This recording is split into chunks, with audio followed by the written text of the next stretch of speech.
Hello, everyone. I'm Traci Arieli, end-of-life doula and founder of Comforting Closure. Welcome to another episode.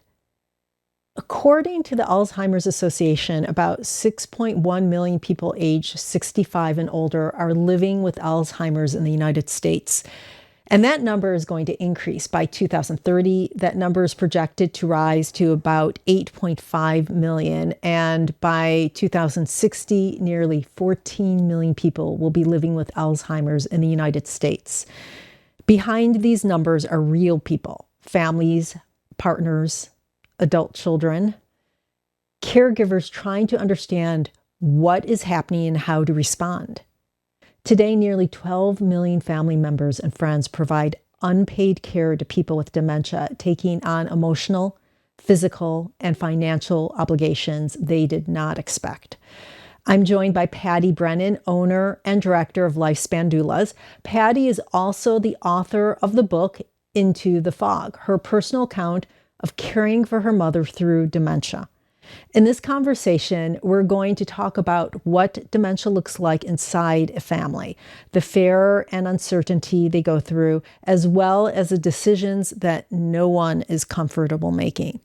Patty shares her experience as a daughter and caregiver. So grab a warm drink, find a comfortable seat, and join us for the conversation. Patty, welcome, and thank you so much for being here today. Thank you for having me, Traci. Now, I want to start with your journey. Can you tell us a bit about yourself before we talk about your mother? Oh, sure.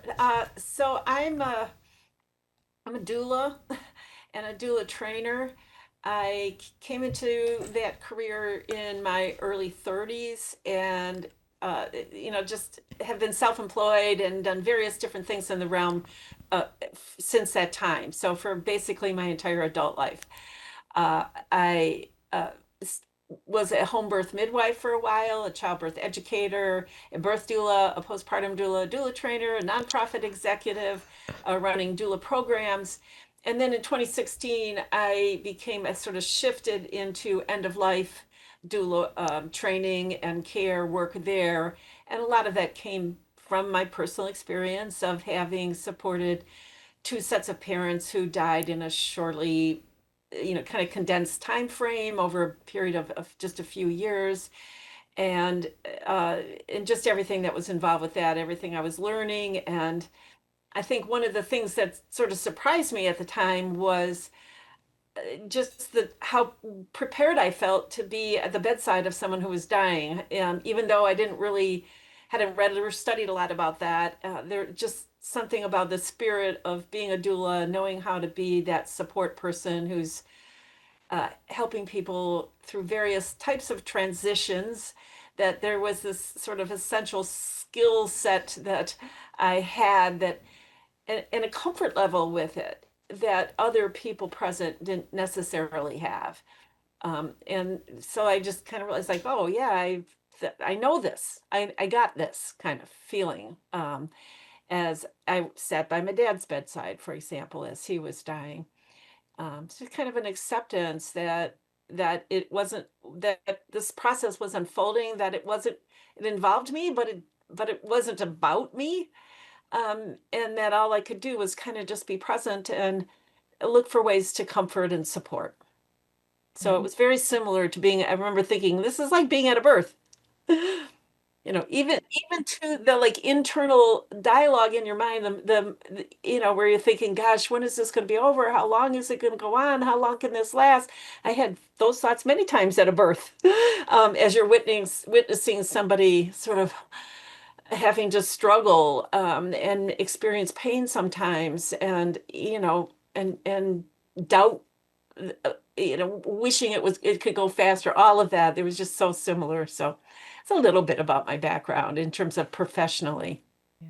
And most don't know, but I actually went to your school to get my cert as an end-of-life doula, and that's how I met you a few years ago. So I appreciate that, and it was an amazing experience. So thank you. Awesome, Traci. Yeah, it's when COVID hit. I had to close down my training center that I had had a kind of a dedicated doula training center for 22 years. Mm. And COVID kind of took us out after several months of trying to keep the center open and being hopeful. Meanwhile, I was transitioning to doing some online training. And by the time November 2020 rolled around, I thought, well, there's no end in sight here of when we're going to be get back to in-person training, and I couldn't really afford to be paying the rent and all Yeah. of that without it. So uh, we just had by that time kind of transitioned to online, and I thought, well, this works, this will work, and we can do it that way. But yes, the days of having people come and doing in-person training was, I mean, that was enjoyable, and I do miss some aspects of that for sure. Yeah. So now I'm going to shift over to your mom. Yeah, So, who was your mom before dementia entered her life? Can you just give us a little background? yeah. My mom was very healthy. And so she had had one round of like breast cancer, but it was they caught it early. She didn't even have chemo or any of those treatments. She had a mastectomy in her early 60s. And then but from then on, she really uh, I think she was on maybe one medication, a blood thinner. I mean, she had very few. Wow. They would always be like, "Well, what meds is she on?" And we were like, "The list is extremely short." And towards the end, some drops for her eyes for that a condition she had there. But I mean, she was basically healthy, and she did stay active. She loved to travel. She began traveling after, well, my during my dad's lifetime, but even more after he died. He wasn't interested in traveling, and she would go without him when he was Mm. still alive. But she really loved to do that. And I think her last trip was, I want to say she was maybe 86 when, it started to just become a little too hard for her. The symptoms of dementia didn't really hit until about her maybe 90. Mm. And then she died when she was 96 years old. Oh, that's a So, long but I would life. say from the time, 1988 or so, she started failing, but and starting to really just be, having a greater number of challenges, where we thought about, moving her from her second floor apartment where she was climbing stairs with groceries and things like that. We're like, okay, no, you can't be. This is too hard. So, but she was active, and she would get her tennis shoes and walking shoes on and drive herself to a local little strip mall and walk a mile a day. Mm. And she continued that habit for a long time. So I think that really makes a difference, when people. So basically, the dementia is she really did die of the dementia. I mean, there was no other disease process that was occurring along with that. And Mm. so she lived for quite a while with that dementia. I know people can go a long time, but Yeah. 6 years seemed like a long time to us. Yeah, it is. It is a long Yeah. time. Yeah. Um, the book, which let me tell you, I love the book. Thank you so much for writing it. I love the storytelling around it. So not only is it a guide and it will give people a lot of information, but just grounded, really down to earth, not anything difficult information about how you could relate to your loved one who has dementia and as a family, how you could relate to each other.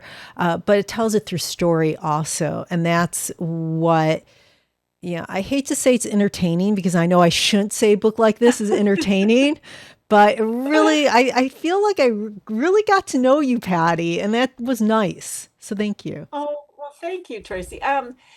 I'm glad to hear that. I think, I mean, no one wants boring, right? I mean, I wrote the Doula Business Guide, a book, and that also some people say, oh, it's a good read, it's fun, and it's like, yeah, you're writing about taxes and LLCs.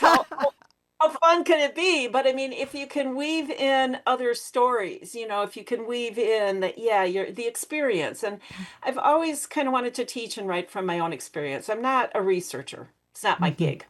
I mean, I can get into things like, oh, I need to figure out more, learn more about this, but it's usually teaching things that I want to learn myself is the teacher in me. I have to be interested in it, and I have to have some passion about it to want to teach it or write about it. And then there has to be a personal aspect. So Yeah, it comes I'm so glad I'm glad that came across and that you and yeah. So the title is called Into the Fog. And so I want you, can you tell us what that phrase means to you? yeah, it was just like a word that often occurred as you're observing this. It's like she's in a fog, like she's lost.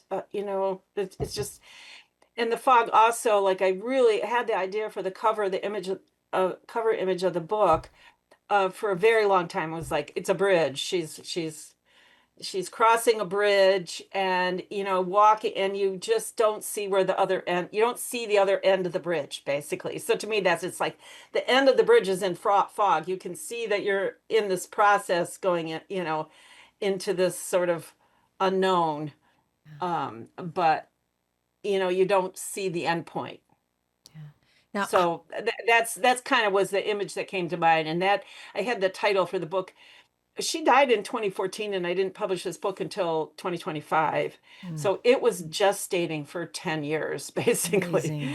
And quite early on, I had the title for it. I knew what Mm. I wanted to write. Now, how did your understanding of dementia change through your family's experience? Like, what did you think at the beginning of this journey that you understood about dementia Mhm. that later turned out not to be true? Yeah, I don't know that I thought about it that much. Other than that, I hoped it didn't happen to me. Other than like from a really personal thing or hearing about it, and just like a lot of things related to death, I think I'm not that different from, most people are sort of like, hey, you don't really, not the funnest topic, not something. So I don't know that I had a lot of preconceived notions about it. I certainly hadn't read or studied anything. I didn't, so I didn't really know about it. Mm. And we didn't get a diagnosis right away either, like whether she had, I never heard anybody say the word Alzheimer's, but it wasn't important to our family to have like a specific label attached to that. Mm. It was just clear what was underway and that she was suffering, from some form of dementia. So, yeah, I don't think I had any real preconceived notions. I love that you said, yeah, the only thing I really thought about is I hope it doesn't happen to me. That reality is, it's human. It's really, really human. And I think all of us, when we think like dementia, I think the thought of yourself being taken away from you is Mhm. so scary. I think it is the scariest thing. Even like when I think cancer, I'm scared of cancer also, right? Who isn't? But dementia, not being yourself, like actually what makes you being taken away Right. is really terrifying. And the idea that, at the end, or, if this just follows the process, if somebody has another disease process, they might die of something else before the dementia actually takes them down. So it doesn't necessarily end with, the way it did with my mom, where she didn't know us at the end and, you know, seemed just so lost. Yeah. Lost to us, basically, that we were, strangers. I mean, having to deal with her almost treating me like a, with suspicion, Yeah. and fear. It was just, yeah, you're just not prepared to deal with that. I mean, I don't, Yeah. so, but the thought that that could happen, that that your children would have to deal with, that my children would have to deal with that is Yeah. Yeah. I not anything any of us wants. definitely. I'm sorry you to go through that. At different points in the book, you describe being cautious about what you shared with the staff because you were afraid your mom would be seen as too much and perhaps moved to the dementia care unit. Um, I think many people, if not most people, feel this way. What advice would you give caregivers who are holding back, from actually being really open or questioning the staff so that they, what advice would you give them? So what I learned, that it is one thing that I learned. I think there was kind of a maybe an unreasonable fear about like the memory care unit or the dementia wing of this, like independent living, assisted living, dementia care, more intensive care, which is basically a lockdown unit. Um, you know, I mean, so that because there's very specific criteria, which we didn't know that. So we just sort of had a fear.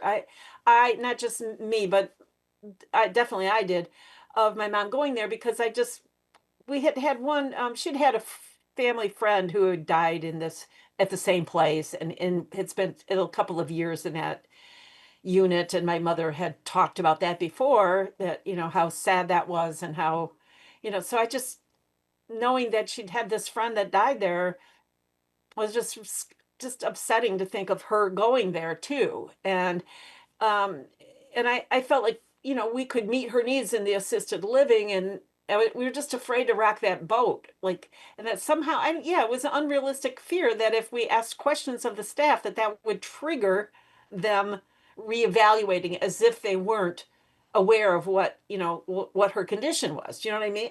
It wasn't, it wasn't realistic. And so I would say, open communication in general is better, and to, to ask staff, say theoretically, it could be not like we're concerned right at this minute, but down the line, what would be signs to you that she might need to be moved to a memory care unit? Like, and then that could have, once they answered that question, we would have been like, oh, okay, that's not, because she didn't have the behaviors that would mandate that. So basically, for those watching who may not know, it would be if the person wanders, if they just will let themselves outside and they get lost, they go walking, whatever, they just take off. And you hear stories about that all the time. And they go out sometimes when it's too cold or they're not prepared for the weather, and they get lost. They don't know how to get back to where they were. And so for their own safety, like basically, putting them in a more secure setting. That would be one reason for it. And another would be if they're very disruptive to other people in the facility. So if they're wandering into other people's rooms all the time, if they're, yeah, just being really inappropriate and disruptive to other residents and they can't manage that behavior, or hygiene, uncooperative about hygiene and not allowing the staff to help keep them clean and dry and bathed once in a while, and cooperative with those issues. So if that gets out of control, which is also an issue that begins to trample on the rights and the quality of living, the quality of life for other people around them who also living in this setting. So, but those would be the kind of triggers that would, now the belief is that if they can just sort of up the level of care in assisted living level, so they're in assisted living and they just increase the amount of care that you're providing, which of course you pay more for, that increased level, but their dying process can be handled in assisted living. Yeah, and your mom never went to the that unit. No, Yeah. Yeah, she no. stayed. I remember reading, and I think your mom and I would get along. Her wandering really was to the food area, was to the food Oh yeah. hall, which I could totally understand. And But that was very much, I mean, yeah, I mean, that was allowed, that's just walking down the halls to the dining room, and then she would exactly. spend a but I remember walking when we first went to visit that whole facility and took the tour because we were moving her into the independent living, and she, maybe had very early signs of dementia at that point, or maybe not even at the beginning, very beginning. So maybe came in within a year or so of her being there. But we had toured the whole facility, and when we walked to that wing, it was upsetting to her to see Mm. people sitting in the hallway. Now, Yeah, just like they're just sitting here. They're just sitting there. yeah, Like again, she just, everyone's fear upset her. that that's going to Huh? happen to them. Right. Right. Um, Now, once your mom was in the residential care unit, what was the hardest part of that experience for her, do you think, and the most difficult part of that experience for you and your brothers and sisters? Because you have a relatively, in today's world, a large family. So Right. you all work together. At least that's what the book made it seem like. Okay, Oh that you no, got. it's true. I mean, although three of my siblings lived out of state, but there are three. I have three brothers and one sister. Um, and two of the brothers lived like in Washington, D.C., Texas, and my sister was in Florida. But she would come up every other month. I mean, especially for the last couple of years, she would come up for long weekends almost every other month or so. I mean, Okay. she made many frequent trips, and the people who were in other state, they like my brother John took care of all of her finances, her investments. He was, portfolio. He was managing all the whole financial side of things. My sister was a nurse, and she was the also the medical decision maker. So she did all of the, communication with staff, and all of that could be handled from Florida. I mean, sometimes she would like have in person and as well when she'd come up, she'd like, I got to talk to this person, and she'd want to be face to face with them. But for the most part, they called Joan when they needed, when she was sick or they needed some kind of decision. Yeah. The actual change when your mom got to the residential care community, the Oh yeah. most difficult ones, did she ever talk to you about anything like that? And for you guys, what Well, was that change like, the most so the difficult hardest aspect? part, I think, when we moved her into assisted living, I mean, it was precipitated by her uh being my brother and I both leaving, going on like a week's vacation at the same time, which we just hadn't coordinated, and generally didn't think of her as needing like us to be there all the, nobody was there. I mean, she was living in an independent living apartment, but we were checking in on her, and usually at least once a week. So this was like a week that had gone by, where nobody was checking.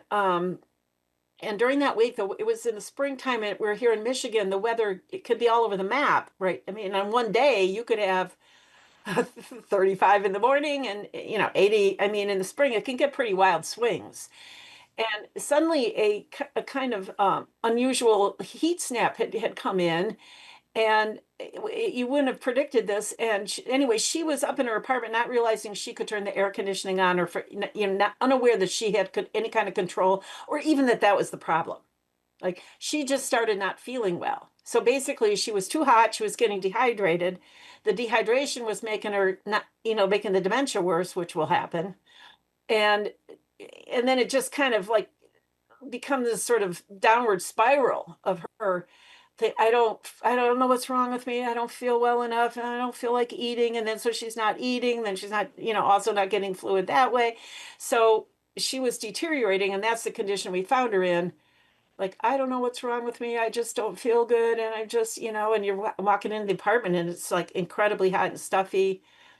And, and that was the problem. But then we're at the point as a family where it was like, okay, she literally cannot take care of herself. Like, and it is neglectful to not intervene. So we felt like we had to intervene and move her into assisted living, that Yeah. it was time. And I know that in the book you describe um, making these decisions and how it gets to, you're unsure, you're kind of, not only is she in a fog, but you guys are in a fog too. Like you're not sure. And then it becomes really evident of what needs to Yeah. happen next. Yeah. So, And that was a hard thing to deal, but now I see that with a lot of families now. That I see that all over the place now, I feel like, where it's people sort of know that they're in a unsustainable situation. yeah. That it's going in one direction, which is not a good direction, and that it's not sustainable as is. But what is the trigger that makes you decide that you have to, that it's time to intervene? Yeah. Because the intervention is upsetting and it's expensive, right? So I mean, and luckily for us, the finances were not the main driving factor. That was not a major issue in caring for my mom. I mean, and that's an incredibly, an incredible blessing, Yes. that we had those financial resources to pay for her to be cared for. But still, it's just it's tough. It's tough to tell somebody to take their freedom away from them, to tell them that they're it's not so much their freedom, it's their privacy. Yeah. And that was the main thing that I think that disturbed her. Like when she did get there, was that perceived lack of like privacy and kind of agency that she wasn't in. She was used to being in charge. I mean, most we Adults. are as adults, right? We're in Yeah. charge of our own lives and our own life decisions, and now all of a sudden people are making decisions for you, and everyone's handling all your stuff, and we're moving her. I mean, it was a major project to move her. I couldn't even believe it because we had downsized about 3 times before this one. And it was like, but my mom had a few collections and stuff that, she had stuff. She had Yeah. a lot of stuff. A lot of little knickknacks and things from her travels and, things that brought her joy. And so we wanted to keep as much of that as possible, sort of moving, having her not perceive, at least in her immediate environment, such a big change. But the process of that was just excruciating. Yeah. I I mean, for her and for us, because we're like, it's so much work and we can't be that slowed down. We got to get this done while we have the help available here. So it was challenging because she yeah. was upset and she'd be like, what are you doing with, Yep. Yeah. things that we'd put in one pile to give away or to sell or whatever. She'd be like rearranging all of that and Yeah, I know. And even when trying to she undo what we, our decisions. And we're like, Mom, there's no room for that, like a table or all kinds of stuff that, you know, we had gotten graph paper and measured it all out. And we had scoped it out. We knew what we could take and what we couldn't. So we had made these decisions. What we were trying to give her some sense of agency where we could, like, well, Mom, would you like this? Or, sometimes it was possible to distract her and be like, you know, like make a decision, like give her the sense of agency of like, well, do you want this or this? Kind of like where we could get like making her conscious that she was making choices or giving her the illusion that she was making choices. now I know one of the biggest shifts you described, besides that, which is a huge shift, but is the way that you communicated with her, um, how you related to her, and at some point you were talking about relating to her at an emotional level. That was the way you communicated. Can you tell us Mhm. about that and like what did that actually look like in reality? So, um, I'll never forget there was this one day that I went to visit her, and she was this, and it was shortly, it was this adjustment period after she had first gotten into assisted living. It stayed a problem the entire time she was there, but it was really bad in the beginning. And she was really every time she couldn't find something, which may have been something we gave away, that Mhm. we didn't take down, that didn't move with her, or she forgot where she put it. Or sometimes she said there used to be two of those, and there was never like, just it was like, no, there wasn't. There were not two of those, Mom.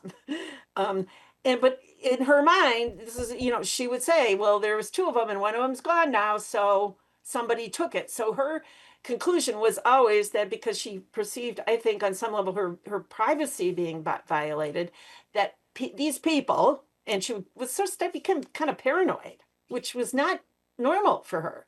But she became very paranoid. And it was like, these people, they're just come in here and they just take things. And I'm saying things much more coherently than she would. Like it was, she didn't, her speech was very compromised, but you got the gist of it. She Yep. was saying people came in and they were just helping themselves. And can you believe that? And so my initial reaction when we had moved her there was to kind of argue with her. I mean, I was like, but I realized later when I analyzed it that I was making it be about me.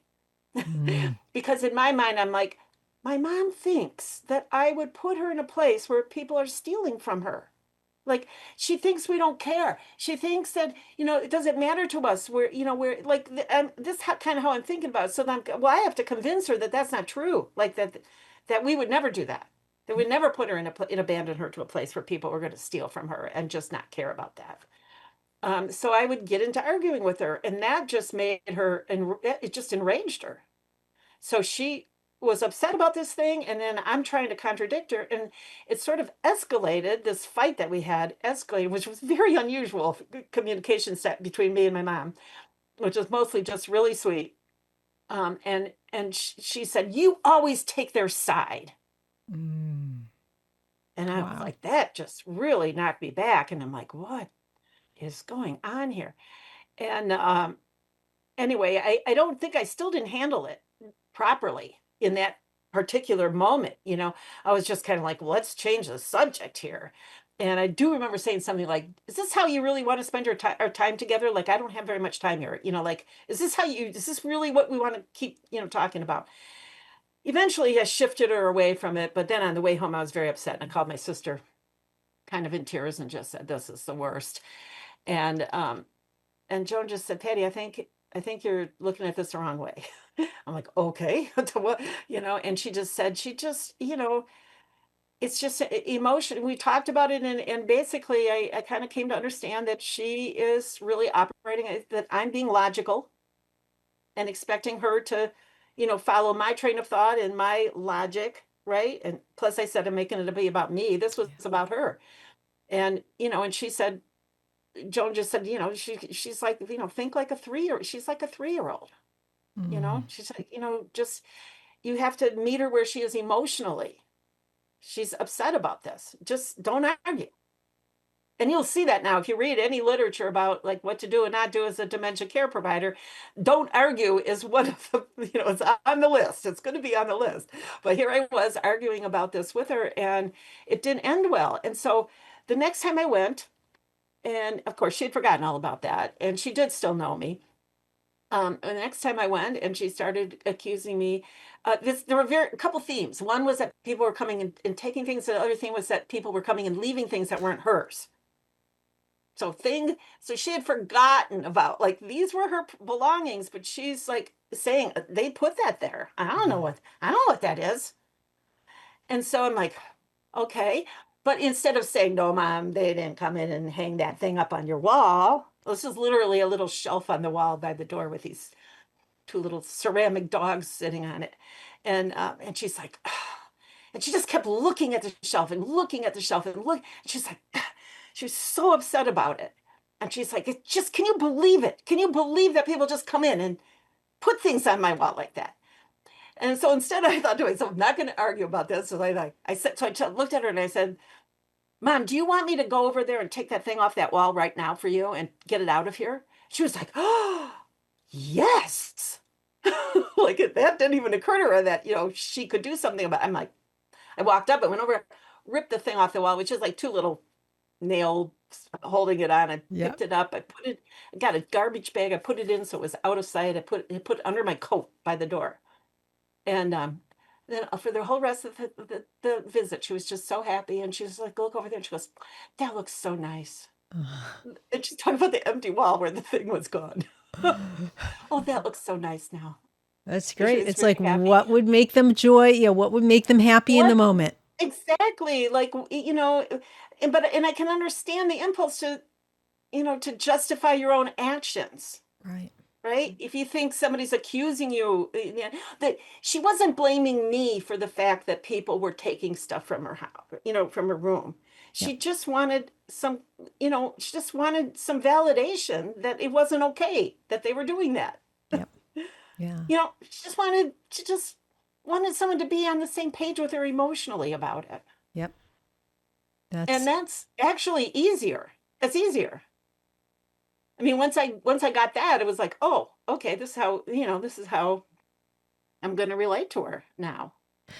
and so that the way that you relate to her, that's like one of the losses. Dementia is long goodbye, right? It brings a lot Yeah, of losses before the actual death. right. Did any of the losses, did any of them catch you off guard? If so, what were those losses?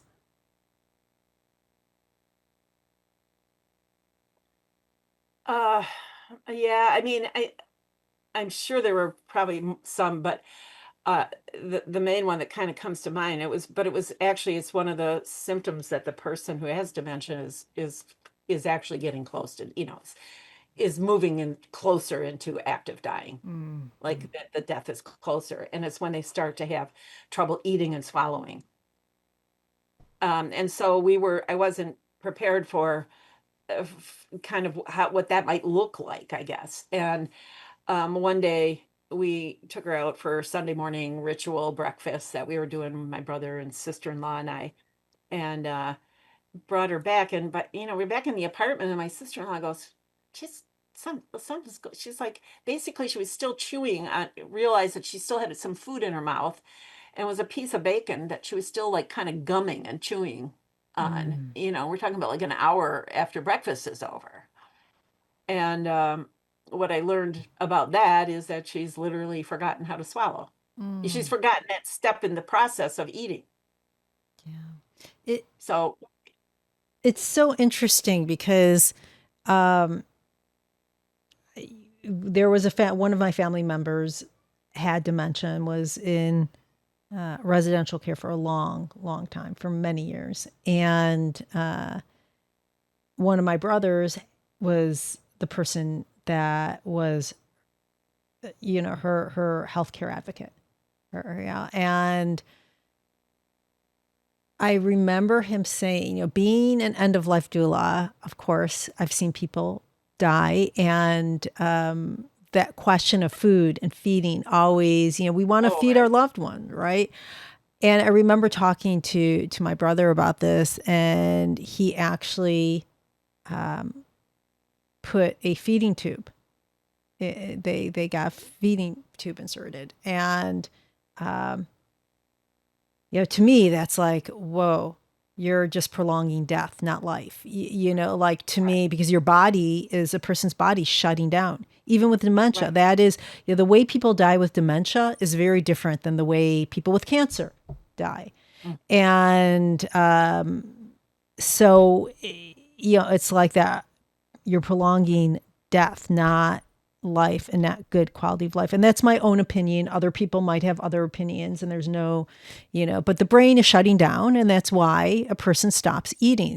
The human body knows how to die, you know. Well, it knows how to die, and digestion is not as important as, keeping the heart going, keeping the brain going, keeping the lungs going. And so the body's just going to start prioritizing, and this system, digestive system, organs of elimination, these are the organs that are going to start shutting down first.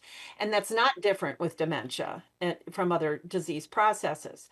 But what is different is the timeline leading up to it, right? So it's a little more predictive, a little easier to predict, like with somebody with congestive heart failure or kidney disease, like where they might be in the dying process, as opposed to someone with dementia who can, kind of go in and out of crises. My mom at one point was in hospice care and dismissed from hospice, and then went on to, and that was at a point where she didn't even know us. How did you, like, with the food? Because it is a big thing in I think all cultures. When a person stops eating, it is really a huge thing, because we equate that with love, right? And feeding and eating. And also being better, if you Yes. think about, like, if you're a mom, if you've had kids and they get sick, and they often will go on, a person who's not feeling well often does fast or, you know, have very reduced intake for a day or two, right? Yeah. The person's getting better when they start eating normally again, Yes. right? So not eating normally is a sign of, like, it's not okay. Yeah. And everything in our conditioning in our life up to this point, that's how we think about it. So then again, you might feel neglectful if you're a caregiver and it's been your job for the last 5 years to make sure that your mom has 3 meals a day. You're going to persist with that behavior, maybe past when it's appropriate, And so right? When the person is actually at that point where, like, hey, they're self-limiting, they can't, they don't want all this food anymore. So you know what's going on because this is your work, but still you're in it. You're in the thick of it. And as everyone knows, it is much different when you're emotionally involved with something like this. Right. Your brothers and sisters probably didn't know this. Maybe they knew it because you guys talked about, but like how were you kind of like I won't say the leader in the group, but were you the teacher, the educator in the group? or No, not not at that really, point because because you weren't a death I actually doula got interested in end of life doula training and that aspect after. a That's couple of right. years later. So no, um, my sister was a nurse and she lived in Florida, so she had worked with a lot of elderly patients in her role as a nurse, and she also had the medical power of attorney. She was very clear, and everyone was pretty happy to follow her lead on it. Okay. That we would never force feed my mother. That there Mm, would be never that there would not be feeding tubes, but nice. that we wouldn't even be cajoling her. Like, the idea Joan specifically said if she doesn't isn't willing to pick up the spoon and bring the food to her mouth, then we're done. Like, no one's doing that for her. We're not going to sit there and shovel food into her mouth when she has stopped eating, Mm, because that's how a person with dementia is going to die. mm, So they're going to, eventually forget that most basic process. great. It's Mm, like going backwards in time yeah. for skill acquisition as a human being, you know. And it's very my sister-in-law, who is a speech therapist, and kind of tell the story in the book, but we had told her about, I called Peggy and I said, what, this is food in her mouth, like what's going on here? And Peggy just said, she said, Patty, I think she's getting really close. Mm, And she was. I think she died within a month later. So it wasn't that close, but it was pretty close. And she said that's, and now then you can see in the literature now, when I study and read about this stuff, like it's called pocketing. yep. And uh and it happens, it's pretty common. And it's not the same, another person like who's dying, it could be like all the muscles are so weak and everything that they're at risk of choking and aspirating food into the lungs and all of that, because the muscles aren't working. But this is more about the brain. And when the person is forgetting about eating, and then Peggy sort of said, well, like, she broke it down. She had, like, I don't know, let's say, I don't remember now, but let's say 7 steps in to eating that you learn from as a baby. You see the food, you recognize it as food. You reach for it and you pick it up and you put it in your mouth, or you use a utensil to do that. You chew it, you swallow it. Those are all, then the rest of the process is sort of automatic and it's not a conscious process, but that's all conscious. And she's forgotten. And she's like, so she's forgotten that. She saw that it was food and she put it in her mouth. She's chewing it, but she forgot the next step. I Mm. couldn't believe that. I found that to be very shocking. Yeah, it must be very, especially back then when we didn't have a lot of information. There wasn't a lot of education on dementia back then. No, and just even the fact that, like, that the people of facility were saying, it's like, no, the new thinking on this is to keep them in their, in the assisted living portion, because that's where they're most familiar and most comfortable, and they're going to have an even harder adjustment if you put them in another wing, right? Yeah. That That's was that's even. progressive. That was really progressive. Yes, yeah. I mean that, and it was a progression. I mean, it used to. So I think I was just stuck in a mindset of like, oh man, if her dementia gets really bad, they're just going to put her there. Yeah. Yeah. Yeah. Now, again, coming back to the long goodbye, the anticipatory grief or the grief that you held for losing your mother while she was still alive.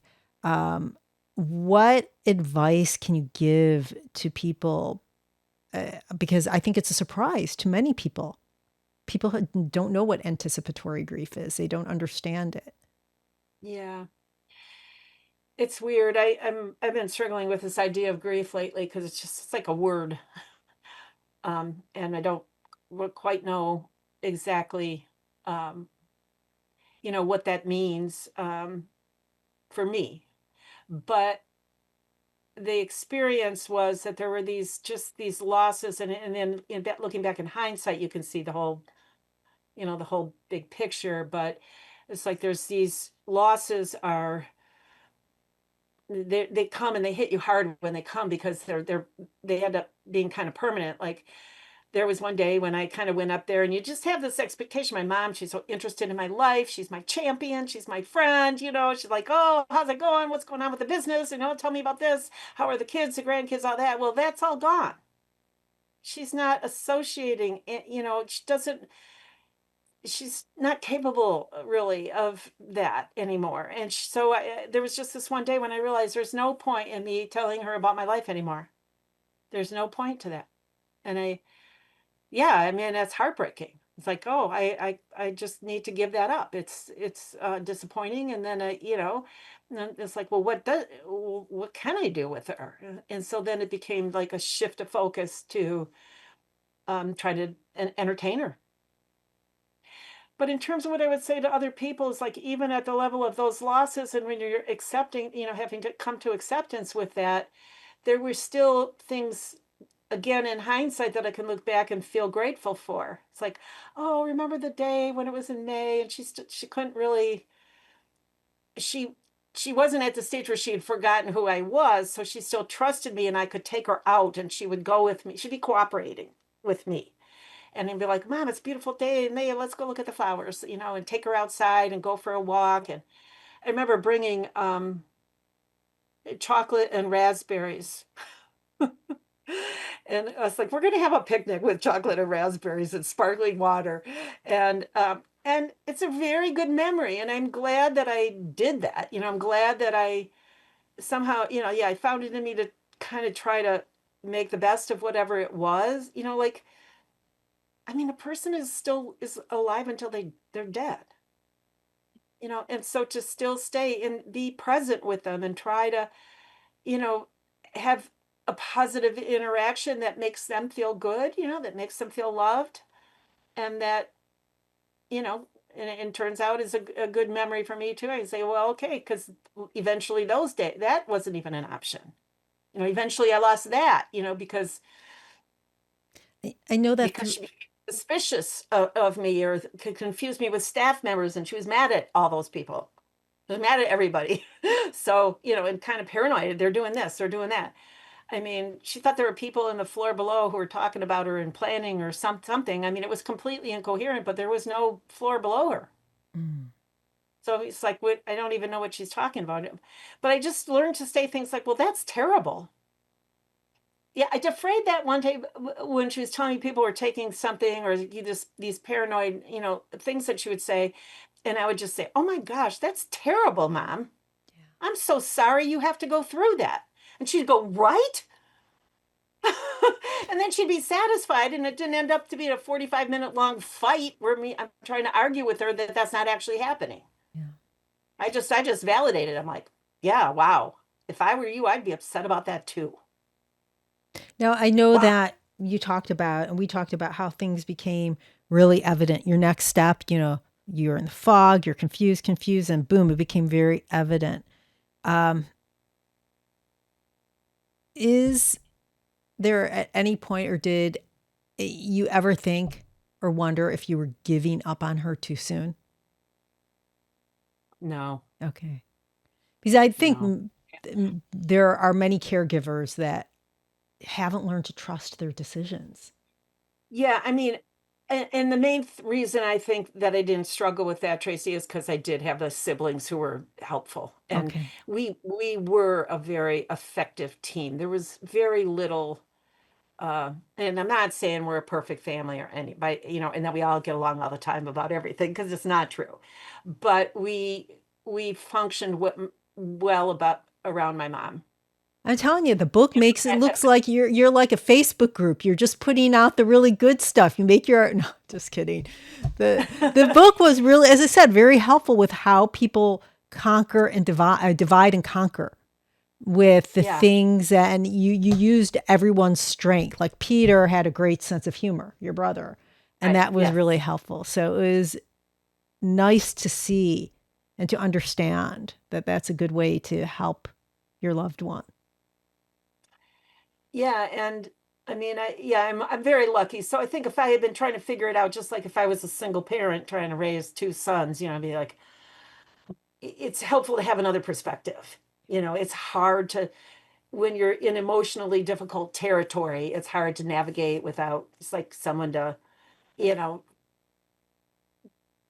kind of help just listen and validate your experience, and help you come to the, feel good about coming to a decision. It just Mm. wasn't that hard because there were very few things that we didn't Yeah. agree with. Or even I didn't always agree with Joan's medical decision making. I would, for myself, I would make different choices than were always made for my mom, or I would want different choices. And I've been very clear about that with my kids going forward if this should happen to me. But Yeah, that's really great that you learned from this. I was going to ask, how did going through this experience change like what you wanted for your life? And you just answered that. yeah. So Yeah, I we was all agreed curious. though that my mom chose Joan for a reason, Yeah. that she was my mom's choice. We respected my mom. We thought that, being disrespectful to Joan's decision making on something, which it wasn't like she was making decisions without consulting us. We were all doing it together. But the bottom line was she's going to do what she thinks is best. And she had the personal strength to do that, even in the face if we didn't agree. And she would have if she thought it was right, what was right for my mom, but nobody questioned, her motives or anything like that. That just wouldn't even be Yeah. anywhere in the realm of what Yeah. would happen in my family. So luckily we could be a team, and then that I think made it easier when one or the other of us was having a particular struggle. Now, for people who don't have that supportive siblings, what advice would you give people who, I mean, people are terrified, of doing something wrong for their loved one. So what advice would you give them?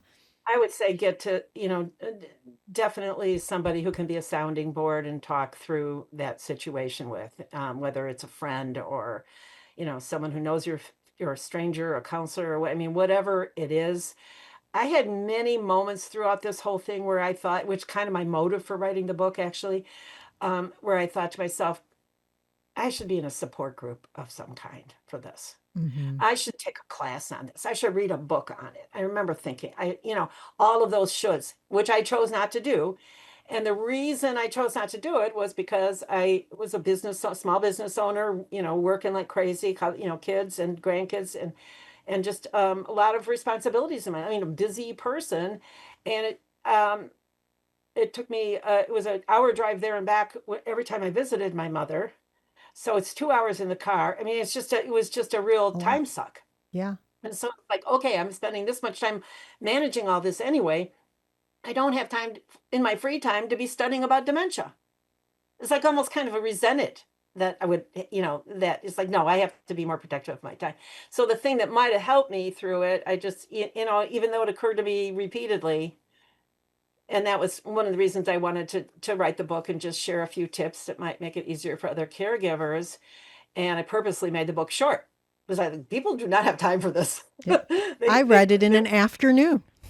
yeah, you can read it in one sitting easily, and just go for it exactly. And that was my plan. It was like this cannot be like a big, but if somebody did that and they were in that situation and they learned one or two tips that, or felt a little validated in their own, decision making or their emotions, because there's a lot of ambivalence. Yeah.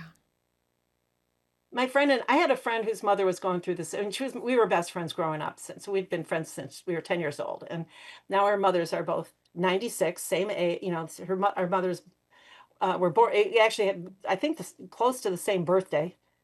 And, and her mother was having a different experience, but anyway, we were always comparing notes, and she was very involved with caretaking with her mom.